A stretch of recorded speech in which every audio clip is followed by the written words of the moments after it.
Para business leaders dan intellectual business community, kita lanjutkan diskusi kita dalam segmen kedua, National Movement for Entrepreneurship. Dan masih bersama kita Pak Ciputra dan Pak Antonius.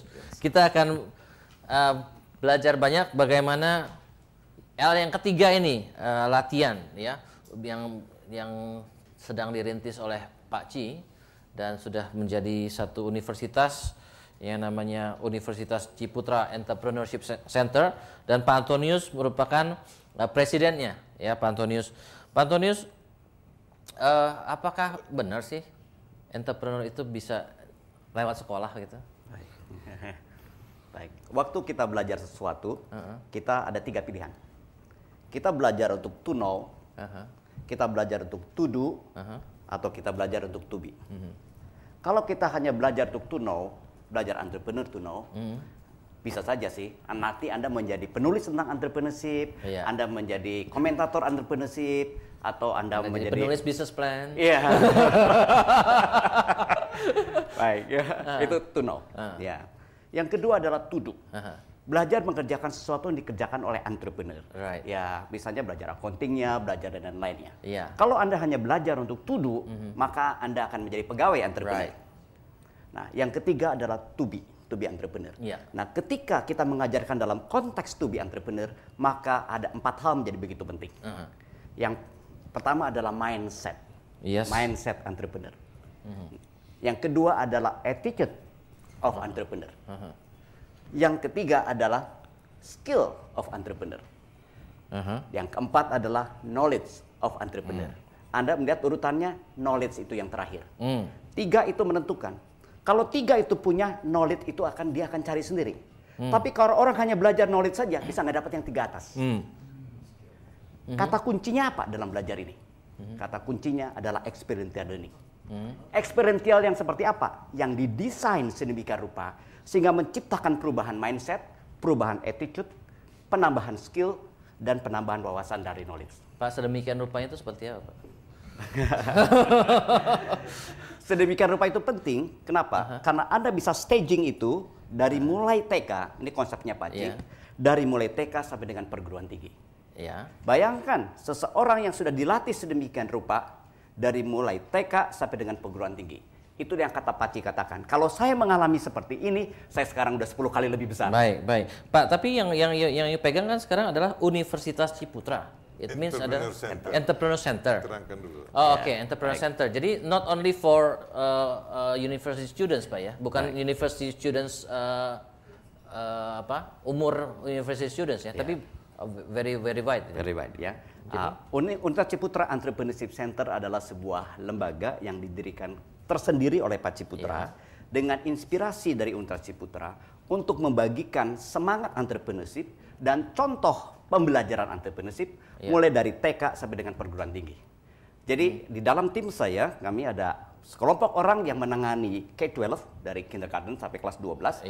Ada yang menangani higher education dan ada juga yang menangani bagian adult, pelatihan untuk umum. Karena Pak Ci merasa bahwa entrepreneurship harus disebarkan secara luas ke berbagai lapisan masyarakat. Jadi you means that you punya entrepreneurship center ini adalah yang desainnya, arsiteknya kalau Pak Ciputra bilang, dan kemudian support the sekolah yang you give the design untuk mengembangkan entrepreneurs gitu. Ya, kami mengembangkan model. Sebab ketika Pak Ci promote ini, orang bertanya, betul Pak Ci, itu bagus. Saya percaya itu bagus, tapi how? Nah, lalu jadi pendidikannya sendiri nggak di entrepreneur center itu? Jadi pendidikannya ada di sekolah lain? Ya, jangan membayangkan belajar entrepreneurship center dengan kita mengubah kurikulum. Pembelajaran entrepreneurship itu bisa di-infuse ke dalam kurikulum. Jangan lupa, komponennya 4 itu. Mindset, attitude, lalu skill, dan knowledge. Jadi bertahap ya, dari SD, SMP, SMA, universitas. Ada programnya sendiri-sendiri Pak ya? Baik, artinya begini. Kalau kita melihat sosok daripada entrepreneur itu satu building block. Di mana setiap building blocknya kita bisa cicil. Dari mulai TK. Contoh ya. Yang Pak Ci masukkan dengan entrepreneur adalah inovatif entrepreneur. Tadi waktu Pak Ci membedakan sebenarnya kalau kita membaca literatur, itu entrepreneur dibagi 3. Pertama adalah necessity entrepreneur. Orang yang berentrepreneur karena terpaksa. Ya, misalnya di kaki 5 dan lain-lain. Kita ketemu dia, Pak, Bapak besok diterima kerja di Telkom misalnya. Besok saya kira nggak dagang lagi dia. Karena terpaksa dia berada di sana. begitu banyak yang terpaksa. Menurut Paci itu bukan entrepreneur. Yang kedua adalah replikatif entrepreneur. Melakukan pekerjaan yang mungkin dianggap entrepreneur tapi sebenarnya mengcopy orang lain. Yang ketiga adalah inovatif entrepreneur, yaitu menciptakan nilai tambah. Seberapa besar nilai tambahnya? Paci mengatakan nilai tambah antara kotoran itu bisa menjadi dari rongsokan bisa menjadi emas. Nah, nilai tambah. Nah, buat Paci, konsepsi entrepreneur adalah inovatif entrepreneur. Esensi, dasarnya apa daripada inovatif entrepreneur? Yaitu kreativitas. Nah, kreativitas itu bisa di-enrich selama waktu kecil. Anak-anak kecil itu sangat kreatif. Jadi creativity yang di-enrich ya. Tapi di level mana yang benar-benar mereka dilatih untuk menciptakan perusahaan? Baik, stagingnya kira-kira begini. Di level dia waktu TK itu dibiasakan mulai mengenal dulu, ya. Ya, oh ada yang namanya entrepreneur, ya. Jangan seperti sekarang kalau Anda pergi ke melihat pawai begitu, khususnya di kota-kota kecil seperti itu, lihat anak kecil pawai pakai baju orang dewasa, kebanyakan pakai baju siapa? Kalau saya tanya orang katanya kebanyakan pakai baju polisi sama baju jaksa. Ya.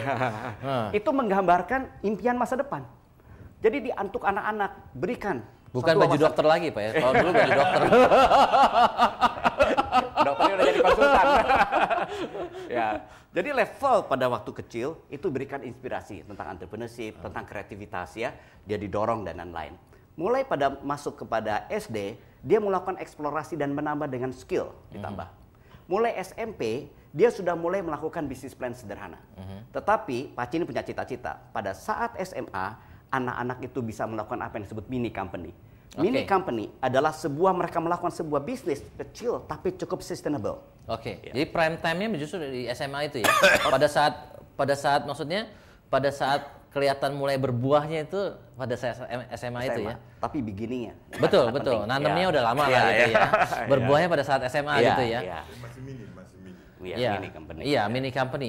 Nah, saya pengen tahu yang pada saat SMA itu pada saat berbuah itu ya, pada saat itu programnya seperti apa sih?